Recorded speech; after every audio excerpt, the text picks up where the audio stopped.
बिस्मिल्लाहिर्रहमानिर्रहीम। अस्सलाम वालेकुम नाज़रीन, इरफान हाशमी आपको अपने शो में लंदन से खुशामदीद कहता हूँ। व्यूअर्स, 3 खबरों पर हम तफसील से बात करेंगे। पहली खबर, बैरिस्टर एतजाज़ अहसन ने पाकिस्तान मुस्लिम लीग नून को आईना दिखाया, वो कैसे, तफसीलात मैं आपके सामने रखूंगा। और दूसरी अहम खबर, मरूसी सियासत की शहजादी मरियम नवाज साहिबा ने अपनी ही जमात के खिलाफ एक नया पंडोरा बॉक्स खोल दिया है और वो लोग जो बगावत कर रहे हैं पार्टी के अंदर, उनकी निशानदही की है। इस पर तफसील से हम बात करेंगे। और आखिर में शहबाज शरीफ साहब कल हुकूमत के खिलाफ एक महाज पर लड़ रहे थे, आज उसी महाज से गिरकर जख्मी हो गए। कितने जख्मी हुए और कितने उन्हें जख्म आए हैं, इस पर तफसील से हम बात करेंगे और माजरा क्या है ये भी कहानी आपके सामने हम रखेंगे। लेकिन सबसे पहले बैरिस्टर एतजाज़ अहसन साहब एक प्रोग्राम में बैठे हुए थे और काशिफ अब्बासी साहब उनसे सवाल करते हैं कि चौधरी साहब ये बताएं कि ये जो फैसला आया लंदन में एक अदालत का, जिन्होंने सेट असाइड किया है उस ऑर्डर को जो पहले दिया गया असासों को मुंजमद करने के हवाले से, बैंक अकाउंट्स को मुंजमद करने के हवाले से, आपकी इस पे बारे में क्या राय है। तो उन्होंने तारीखी जुमले कहे। वो ये कहते हैं कि पाकिस्तान के एक साबिक वज़ीर आज़म जिनका नाम शाहिद खाकान अब्बासी है और जिनका ताल्लुक पाकिस्तान मुस्लिम लीग नून से है, वो आवाम के सामने जाते हैं, एक प्रेस कॉन्फ्रेंस करते हैं और उनके हाथ में एक कागज है जिस पर दर्ज है कि ये ऑर्डर 10 सितंबर का है, लेकिन वो जो गुफ्तगू कौम के सामने कर रहे हैं वो कुछ और है। वो ये कहते हैं कि शाहिद खाकान अब्बासी साहब ने जो अल्फाज इस्तेमाल किए वो 28 सितंबर के थे, यानी जो कल फैसला आया, और वो ये नहीं जानते थे कि ये फैसला 10 सितंबर को आ चुका है। और उन्होंने ये भी कहा कि क्या माजरा है, क्या हकीकत है, क्या वजह है कि पाकिस्तान मुस्लिम लीग नून को 10, 15, 16, 17 रोज लग गए इस फैसले को अवाम के सामने रखने के लिए। और इससे ये झलकता है कि इनकी बदनीयती शामिल है कि ये फैसला आ गया, इसको इंजीनियर किया जाए और इंजीनियरिंग के बाद कौम के सामने रखा जाए कि जनाब लंदन की अदालत ने शहबाज शरीफ साहब को बरी कर दिया और बरियत की जो कहानी है वो पूरी कौम को सुनाई गई। एक जो सबसे इंपॉर्टेंट बात उन्होंने कही, वो ये कहते हैं कि जहां पर ट्रायल हो वहां पर बरियत बनती है। बरियत उस सूरत में नहीं बनती कि जब ट्रायल भी नहीं हुआ और कहा जाए कि बरियत हो गई। तो पूरी कौम को ये बताया जाए, जो एतजाज़ अहसन साहब कहते हैं कि जनाब ट्रायल कहां पर हुआ, केस क्या था और किस केस में शहबाज शरीफ साहब के हवाले से वहां पर यानी लंदन के अंदर कोई इंक्वायरी हो रही थी। इस मामले पर पूरी पाकिस्तान मुस्लिम लीग नून खामोश है। और उन्होंने एक और बात कही, और यह मामला यहां लंदन में भी सहाफियों के साथ पेश आया कि एक चैनल इसे ब्रेक करता है और उसको ब्रेक करने के बाद खबर को जब कागज मांगे जाते हैं कि जनाब ये तो अदालती ऑर्डर है, आप कागज शेयर करें, और सवालात किए जाते हैं कि कहां पर लिखा है शहबाज शरीफ साहब को बरी कर दिया गया, तो कागज नहीं मिलते। और इसका तज़किरा चौधरी एतजाज़ अहसन साहब ने भी किया। और सबसे इंपॉर्टेंट बात यह थी, अपने बयान के अंदर जो उन्होंने शेयर की, जो रिजर्वेशंस थी उनकी, वो ये कहते हैं कि इससे पहले भी एक खत आया था जिसके ऊपर बहुत वबेला मचाया गया और हर बयानिए में इसका जिक्र किया गया, हर प्रेस कॉन्फ्रेंस में इसका जिक्र किया गया कि यह है सबूत। वो कतरी खत लहरा लहरा कर दिखाया जाता था कि जनाब ये हमारी बेगुनाही का सबूत है। लेकिन सबसे इंपॉर्टेंट बात जो चौधरी एतजाज़ अहसन साहब ने कही कि कतरी खत का जिक्र जरूर किया गया, लेकिन उसके बाद किसी भी लीगल प्लेटफॉर्म के ऊपर इन खतूत को, इस खत को प्रेजेंट नहीं किया गया। और ना ही उसके बाद जब पता चल गया कि जनाब इसकी कोई हकीकत नहीं है और ये खत इन्हें नहीं बचा सकेगा, इसका जिक्र पाकिस्तान मुस्लिम लीग नून के किसी भी कारकुन ने और किसी भी लीडर ने किसी भी प्लेटफॉर्म पर नहीं किया, क्योंकि हकीकत पूरी कौम के सामने थी और इसकी अफादियत नहीं थी कि इसे इस्तेमाल किया जाता। और फिर जो दूसरी उन्होंने बात कही कि कैलबरी फॉन्ट का जिक्र इसके बाद नहीं आया, क्योंकि जानते थे कि जो पेपर्स तैयार किए गए उसमें कैलबरी फॉन्ट का जिक्र भी मौजूद है, उसको इस्तेमाल भी किया गया। और जब फोरेंसिक होता है तो पता चल जाता है कि जनाब कैलबरी फॉन्ट इस्तेमाल किया गया है, और जबकि ये डीड है, जबकि ये कागजात हैं, उस वक्त कैलबरी फॉन्ट का दूर दूर तक कोई जिक्र ही नहीं था, यानी उस वक्त इसको बनाया ही नहीं गया था। तो ये हकीकत है पाकिस्तान मुस्लिम लीग नून के इस पूरे बयानिए की। व्यूअर्स, अगर ये कहा जाए कि पाकिस्तान मुस्लिम लीग नून के फुल बेंच ने यह फैसला दिया है कि शहबाज शरीफ साहब बरी हो गए तो गलत नहीं होगा, इस फुल बेंच के अंदर यानी जो टॉप इस पूरे बेंच को जो हेड कर रही हैं वो मरीम नवाज साहिबा हैं। इस बेंच को जो हेड कर रही हैं वो एक लंदन में उनके वालिद साहब हैं जो आजकल छुट्टियों पे हैं, बहुत जल्द इस बेंच में शामिल हो जाएंगे। यानी इस फुल बेंच ने, पाकिस्तान मुस्लिम लीग नून के फुल बेंच ने शहबाज शरीफ को क्लीन चिट दी है। यानी दरखास्त भी कोई मौजूद नहीं है, ट्रायल भी नहीं हुआ, लेकिन इस फुल बेंच के मुताबिक शहबाज शरीफ साहब अपने ऊपर लगने वाले तमाम इल्जाम से बरी हो गए। याद रखिएगा, चौधरी एतजाज अहसन साहब का लीगल एक बहुत बड़ा कद है और उन्होंने पाकिस्तान के अंदर उस तहरीक को लीड किया जो वाकई ही एक बहुत बड़ी तहरीक थी। जो कुछ उसके साथ बाद में हुआ और जो मकासद थे जो हल नहीं हो सके, आज भी पाकिस्तान में जुडिशल जो सेटअप है और जुडिशरी वही चैलेंजेस हैं जो आज से 10 साल पहले मौजूद थे। चौधरी एतजाज अहसन की बात को इसी प्रोग्राम के अंदर अताउल्लाह साहब, जो अता तारड़ साहब हैं, उन्होंने चैलेंज नहीं किया। याद रखिएगा, अगर वो चाहते, क्योंकि अता तारड़ जैसा बंदा इख्तलाफात करता है और पाकिस्तान मुस्लिम लीग नून को हर प्लेटफॉर्म के ऊपर डिफेंड करता हुआ आपको नजर आएगा, लेकिन उसे मालूम था कि अगर उसने अपनी जुबान खोली और जो बात चौधरी एतजाज अहसन साहब कर रहे थे, अगर उसे चैलेंज करने की कोशिश की, तो एक तो तारड़ साहब बहुत जूनियर हैं और दूसरी बात वो जानते हैं कि इस शख्सियत को जेर करना मुश्किल हो जाएगा। वो फरूख हबीब साहब के सामने तो बोल सकते थे, लेकिन चौधरी एतजाज अहसन साहब के सामने बोलना इतना आसान नहीं था, क्योंकि उनका एक अपना सियासी कद है। लेकिन उससे बड़ा, क्योंकि मामला लीगल था, तो उन्होंने अपना मौक़िफ़ पूरी कौम के सामने रखा। और अगर मैं ये कहूँ कि ये इनके पूरे बयानी की हार है तो व्यूअर्स गलत नहीं होगा। और चौधरी एतजाज अहसन ने पाकिस्तान मुस्लिम लीग नून को एक तारीखी आईना दिखाया है।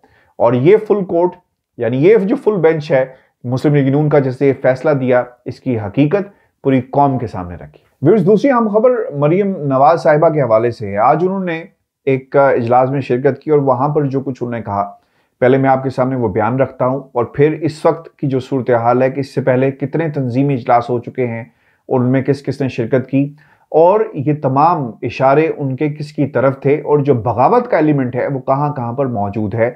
वो ये कहती हैं कि नवाज शरीफ की नून लीग की ताकत वोट, खिदमत और बयानी की ताकत है। मरीम नवाज शरीफ की ताकत का अदराक मुखालफों को है, लेकिन मुस्लिम लीग नून को नहीं है। मरीम नवाज मुस्लिम लीग नून में आज भी कुछ लोग ऐसे हैं जो हमसे और हम उनसे डर रहे हैं। ये सब कुछ मरीम नवाज ने आज कहा। व्यूअर्स, याद रखिएगा कि पिछले कुछ अरसे में जो अब तक इजलास हो चुके हैं, यानी फैसलाबाद में एक तंजीमी इजलास हुआ 30 को, यानी जो आज इजलास हुआ, उसके बाद लाहौर में एक इजलास होता है 29 को, फिर 28 को रावलपिंडी में हुआ, फिर 27 को साहिवाल में हुआ और फिर सरगोदा में 22 को होता है, फिर मुल्तान में 20 को हुआ, फिर भावलपुर में 16 को हुआ, फिर डीजी खान में 15 को हुआ। ये तमाम इजलास हैं। अब इन इजलास की हकीकत क्या है, यानी इसमें कौन शरीक था, कौन सा ग्रुप शरीक था और कौन सा ग्रुप शरीक नहीं था, ये मैं मेंशन करना इसलिए भी ज़रूरी है ताकि आपको पता चलेगा कि इस वक्त दोनों ग्रुप्स किस तरह पार्टी के अंदर आमने सामने हैं और नबर्द आज़मा है। लाहौर के इजलास के अंदर शहबाज शरीफ नहीं है। याद रखिएगा कि लाहौर बहुत इंपॉर्टेंट है। लाहौर के अंदर शहबाज शरीफ की और नवाज शरीफ की बजाय हमजा की ग्रुप मौजूद है। राना मशहूद साहब इस ग्रुप से ताल्लुक़ रखते हैं और इसके अलावा कुछ और लोग भी हैं जो इस ग्रुप में हैं। जब जब लाहौर में मरीम नवाज ने अपने पर फैलाने की कोशिश की है, उन्हें मुंह की खानी पड़ी। इसकी सबसे बड़ी मिसाल लाहौर का जलसा था, जो कहा जा रहा था कि शायद तारीखी जलसा होगा और जो तहरीक लाहौर से चलती है वो बहुत ही कामयाब होती है। आपको याद होगा कि जब मरीम ने लाहौर से अपने जो जलूस थे उसका आगाज़ करना था तो तमाम गाड़ियां भेज दी गई, एक सिंबॉलिकली स्ट्रेंथ शो करने के लिए। हमजा ने अपनी सपोर्ट शो करने के लिए अपनी गाड़ियां, अपने बॉडीगार्ड्स हवाले किए। लेकिन पार्टी की अगर ये कहा जाए कि ग्राउंड लेवल पे तंजीम साजी में हिस्सा लेने की बात है, तो हमजा का जितना कंट्रोल लाहौर पे है, मरीम नवाज का उतना कंट्रोल मौजूद नहीं है।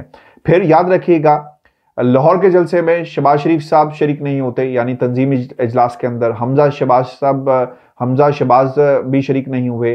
फैसलाबाद में हमजा और शहबाज दोनों नहीं आए। रावलपिंडी में हमजा और शहबाज दोनों नहीं आए। साहिवाल में हमजा नहीं आता। मुल्तान में हमजा साहब जो है वो शरीक नहीं हुए। फिर मरीम ने जो वीडियो लिंक से शरीक तो हुई, लेकिन शहबाज शरीफ शरीक नहीं हुए। सरगोदा में हमजा और शहबाज दोनों नहीं आए। भावलपुर में हमजा और शहबाज दोनों नहीं आए। गुजरांवाला की मीटिंग में इस्लामाबाद में हुई थी, इसमें मरियम और हमजा वीडियो लिंक से शरीक हुए। शहबाज शरीफ साहब इजलास में मौजूद थे। मुल्तान में मरियम और हमजा वीडियो लिंक से शरीक हुए, शहबाज शरीफ शरीक नहीं हुए। और जो जलसा, जो इजलास लाहौर का है, इसमें अगर कुल तादाद देखी जाए तो कुल 9 इजलास हुए, जिसमें मरियम तमाम इजलास में शरीक हुई। शहबाज शरीफ साहब जो हैं सिर्फ एक इजलास में शरीक होते हैं। हमजा शहबाज साहब जो हैं वो 5 इजलासों में शरीक हुए, और जबकि जो फिजिकल प्रेजेंस है उनकी वो 3 में है।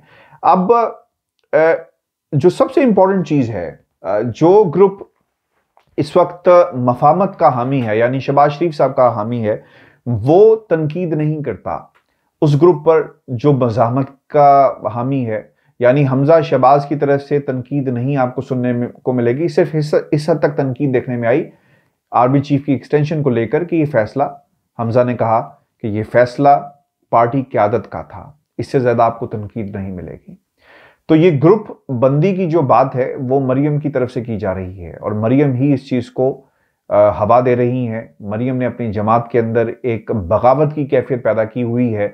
और जो ग्रुप्स हैं, और ये भी याद रखिएगा कि ये ग्रुप्स मरियम की वजह से बने हैं, क्योंकि मरियम किसी सूरत भी लाहौर का कंट्रोल हासिल नहीं कर पा रही। उनकी कोशिश है कि लाहौर का कंट्रोल हासिल किया जाए, तंजीमी तौर पर पार्टी के अंदर अपने आप को मजबूत करे, इसलिए जल्द से तंजीमी इजलास जो है वो बुलाए जा रहे हैं। और ये भी बहुत इंपॉर्टेंट चीज़ है जो मैं हमेशा कहता रहा हूँ, और इसी तरह इस वक्त पार्टी के अंदर हो रहा है, पाकिस्तान मुस्लिम लीग नून के अंदर व्यूअर्स, के एक खौफ है कि कहीं पर बगावत अगर निचले लेवल तक पहुंच गई, क्योंकि बगावत सर उठा रही है और लोग अपनी पार्टीज और अपना किबला दुरुस्त तो करना खैर बहुत दूर की बात है, अपनी पार्टी को बदलने की पूरी तरह तैयारी में हैं और पर तोल रहे हैं। तो इस चीज़ को कंट्रोल करने के लिए तंजीमी इजलास बुलाए जा रहे हैं। व्यूअर्स, ये याद रखिएगा कि नवाज शरीफ साहब को जिंदा रखने के लिए सब कुछ किया जा रहा है, और बगावत को दबाने के लिए, कुचलने के लिए लोगों से राब्ते किए जा रहे हैं, क्योंकि खौफ है इस ग्रुप के अंदर कि अगर राब्ते ना किए गए तो शायद पाकिस्तान मुस्लिम लीग नून का पंजाब से सफाया हो जाएगा, और वही हाल होगा जो इस वक्त पाकिस्तान पीपल्स पार्टी का है। व्यूअर्स, आखिरी खबर, शहबाज शरीफ साहब कल एक महाज पे लड़ रहे थे और गिरकर जख्मी हुए, और आज उन्होंने जख्मी इसलिए भी होना था क्योंकि FIA ने उन्हें 20 सवालात उनके हाथ में थमाए और कुछ पूछा कि जनाब आप कब जवाब देंगे, आप तो बहुत एक्टिव हैं, अपने आप को कहते हैं पूरी दुनिया के सामने, और जो नून लीग का फुल कोर्ट है, जो फुल बेंच है, उसने फैसला भी आपके हक में दिया कि आप बरी हो गए, तो इन सवालात का जवाब दे दें, तो आपको किस बात का खौफ है। शहबाज शरीफ साहब से जो 20 सवालात किए गए, व्यूअर्स, मैं चाहूँगा कि मैं तमाम सवालात आपके सामने रखूँ क्विकली, क्योंकि टाइम काफ़ी इस वीडियो का हो गया और लोग आप गिला भी करते हैं कि वीडियो का टाइम ज़्यादा है, दुरानिया ज़्यादा है। तो मेरी कोशिश होगी कि मैं जल्दी से ये तमाम सवालात आपके सामने रखूं, और इस पर इंशाल्लाह हम कल तफसील से भी बात करेंगे। पहला सवाल जो FIA की तरफ से किया गया, जिसकी वजह से आज शहबाज शरीफ साहब जख्मी हुए, सवाल पूछा गया कि रमज़ान शुगर बिल के मुलाजमीन के अकाउंट्स में 2008 से 2018 तक 25 अरब की ट्रांजैक्शन हुई। आप क्या समझते हैं कि ये एक बिजनेस ट्रांजैक्शन थी या फाइनेंशियल क्राइम है? क्या आप FATF के मनी लॉन्ड्रिंग फ्रेमवर्क के बारे में जानते हैं? FIA का ये सवाल है। और फिर उन्होंने कहा कि chairman beautification committee Gujarat Aurangzeb Bhatt ने 10 मिलियन का चेक 180 180H माल्टॉन में आपको दिया, जो रमज़ान शुगर मिल के मुलाजिम गुलजार ए खान के अकाउंट्स में जमा हुआ, इस बारे में आप बताएं। फिर सवाल ये किया गया कि रमज़ान शुगर मिल के नाइब कासिद मलिक मकसूद के लिए बेनज़ीर इनकम सपोर्ट प्रोग्राम के अकाउंट में करोड़ों की तरसीलात आई, क्या ये मनी लॉन्ड्रिंग नहीं है? ये सवाल उनसे किया गया। ये 5 सवालात हैं जो उनके सामने रखे गए। फिर उन्होंने ये कहा कि are you sure, are you aware that international as well as domestic law, if PEPs, public servants, are found to be beneficially holding any assets including that are not satisfactorily accounted for by their declared income, the burden of proof that such assets did not occur from the gratification while the holding public office lies in the public servant। यानी कहने का मकसद ये है कि अगर आप क्या ये आप जानते हैं कि आपके अकाउंट में अगर कोई पैसा मौजूद है और आप पब्लिक सर्वेंट हैं, तो आपको ये खुद साबित करना है कि ये पैसा कहां से आया। फिर वो ये कहते हैं कि जो 7वां सवाल है कि Mia Mohammad Hamza Shahbaz, CEO, has shifted responsibility for operation of accounts to his younger brother Sulaiman Shahbaz Sharif. Do you agree or disagree with this position? एक सवाल ये किया गया कि जो अकाउंट्स का मामला है, अकाउंट्स का लेन देन का मामला है, हमजा शहबाज ने ये तमाम तर जिम्मेदारी जो थी वो सलमान शहबाज के जिम्मे लगा दी। क्या आप इससे एग्री करते हैं? क्या आपकी इल्म में है? फिर ये सवाल पूछा गया, सवाल नंबर 8, कि what were the reason behind Sulman Shahbaz to UK on 27th of October 2018 and of the key employees like Malik Maqsood, PN to UAE। फिर वो ये सवाल रखा गया कि ये बताया जाए कि सलमान शहबाज इस वक्त बरतानिया में क्यों चले गए, चूंकि वो एक अहम गवाह भी हैं और उनसे ये सवालात पूछने बहुत ही ज़रूरी हैं। फिर मलिक मकसूद का नाम लिया गया जो एक PN है, जो इस UAE में मौजूद है, जो 14 मार्च 2018 से वहाँ पर मौजूद है। और फिर ये भी कहा गया कि सैयद मोहम्मद ताहिर नकवी 7 नवंबर 2018 को चले जाते हैं। और cash boys like Masroor Anwar, Shoaib Qamar, Muzammil Raza वगैरह वगैरह, shouldn't they all be here to explain the transaction in question? क्या ये ज़रूरी नहीं कि ये तमाम लोग जिनके मैंने नाम लिए इनको यहाँ पर होना चाहिए और उनसे जो सवालात पूछे जा रहे हैं इनका भी जवाब दिया जाए? आप कौम के सामने तो एक बयानिया रख रहे हैं, यानी नून लीग के फुल बेंच ने ये तो बता दिया कि शहबाज शरीफ साहब बरी हो गए उस फैसले में जिनमें उसका नाम भी मौजूद नहीं है, लेकिन इसके बावजूद वो बरी हो गए।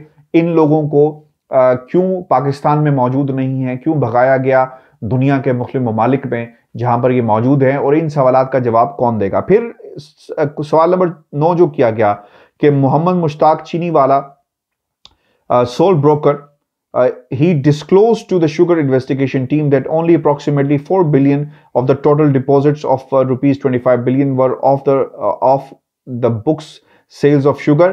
ये उस शुगर रेफरेंस का जिक्र कर रहे हैं, इंक्वायरी का जिक्र कर रहे हैं जो हुई, जिसमें चीनी वाला मुश्ताक चीनी वाला ने अपना बयान कलमबंद करवाया और जो पैसे ऑफ द बुक्स यानी किताबों में इनका अंदराज नहीं है उसका जिक्र किया गया।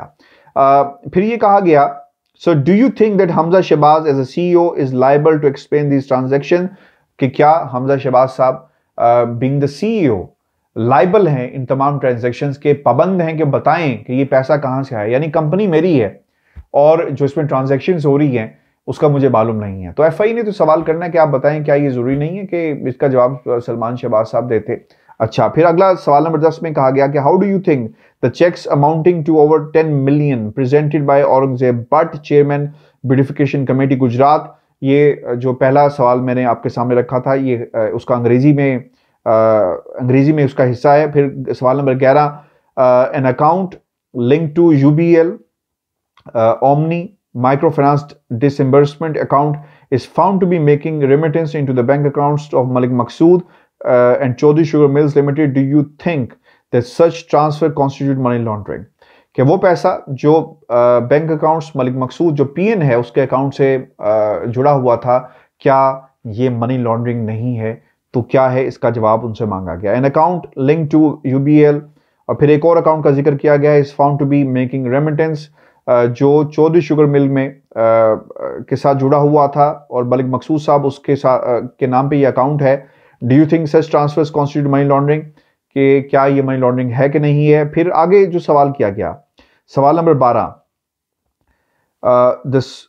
the spurious entities have been found in these accounts. Do you think that such deposits are indicative of money laundering? और फिर बहुत सारे पैसा इन अकाउंट्स के अंदर मौजूद था जिसके बारे में FI ने सवाल किया है। सवाल नंबर 13, अच्छा अब ये बड़ा इंपॉर्टेंट है, वो ये कहते हैं कि देयर इज एविडेंस, सबूत मौजूद हैं डिपॉजिट्स के इनटू द अकाउंट्स, और वो अकाउंट्स कौन से हैं? बिजनेस, शुगर बिजनेस के हवाले से। और उस पर सवाल किया गया है कि क्या don't you think that such receives into the accounts of R Ramzan sugar mill PN's clerks entail a very high risk of money laundering? कि आपने जो PN है उसके अकाउंट में लंबी चौड़ी जो ट्रांजैक्शंस होती हैं, और क्या ये मनी लॉन्ड्रिंग है कि नहीं है? फिर ये एक लंबी लिस्ट है क्वेश्चंस की जो शहबाज शरीफ साहब से पूछे गए, लेकिन उन्होंने जवाब नहीं दिया। और जवाब सिर्फ उनके पास यही है कि लंदन की एक अदालत ने जो फैसला दिया उसमें उनका नाम भी नहीं है, उन्हें बरी कर दिया। तो अब ये समझते हैं कि वो पूरी कौम के सामने इस बयानी को चलाएंगे। याद रखिएगा, जिस तरह बैरिस्टर एतजाज अहसन साहब ने भी कहा कि ये बयानिया ज़्यादा देर नहीं चल पाएगा, क्योंकि आप जब अदालतों के सामने जाएंगे तो वहां पर क्या कहेंगे कि जनाब ये देखें लंदन की अदालत ने मुझे बरी कर दिया, तो वहां पर तो सवालात होंगे कि क्या कोई ट्रायल हो रहा था। और वो याद रखिएगा कि ये ट्रांजैक्शंस जिनके सवालात एफआईए ने पूछे हैं, इस बारे में किसी किस्म की कोई इन्वेस्टिगेशन बरतानिया में नहीं हो रही। वो लोग जो मुल्क छोड़कर भाग गए, भगोड़े हैं, इनके मुलाजमीन जो भागे हुए हैं, एक ना एक दिन कानून की गिरफ्त में जरूर आएंगे। तो फिर आप ये फैसले जो लंदन की अदालत के हैं, जो अपने आप से मंसूब कर रहे हैं, जो आपके नून लीग के फुल बेंच ने दिया, ये आपको ज्यादा देर क्या 2 मिनट के लिए भी नहीं बचा सकेगा। हाँ, ये बयानी की हद तक और रेटोरिक्स की हद तक, कौम के सामने अपने आप को सुरखरू करने की हद तक तो किसी तरह चल जाएगा। वो लोग जिनका एक्सेस इन जैसे सवालनामे से नहीं है, जिनका एक्सेस लंदन की अदालत से नहीं है, जिनका एक्सेस उन फैसलों में जो कुछ लिखा हुआ है, जो बरतानिया की अदालत ने जिन हालात में फैसला दिया और जिस तरह दिया और जिस किस्म की जिस पॉइंट के ऊपर ये फैसला आया, आप उस कौम को तो, उन लोगों को तो बेवकूफ़ बना सकते हैं, लेकिन ये फैसले आपको पाकिस्तान की अदालतों में नहीं बचा सकेंगे। व्यूअर्स, वीडियो काफ़ी लंबी हो गई, लेकिन इंशाल्लाह मैं कल तफसील से इस पर दोबारा बात करूंगा, क्योंकि सवालनामा बहुत ही इंपॉर्टेंट है। और नून लीग का जो फुल बेंच जिस तरह बचा रहा है, शहबाज शरीफ साहब को इस पर तफसील से बात करेंगे। अपने कमेंट्स भेजिएगा, चैनल को जरूर सब्सक्राइब करें और याद रखिएगा, मैं आप तमाम दोस्तों के, अपने सुनने वालों के, हर शख्स का, हर फर्द का जो कमेंट है मैं ज़रूर पढ़ता हूँ और इंशाल्लाह मैं कोशिश भी करूँगा कि उस पर रिप्लाई भी दूँ। अपना ख्याल रखिएगा, इजाज़त दीजिए, अल्लाह ने के बाद।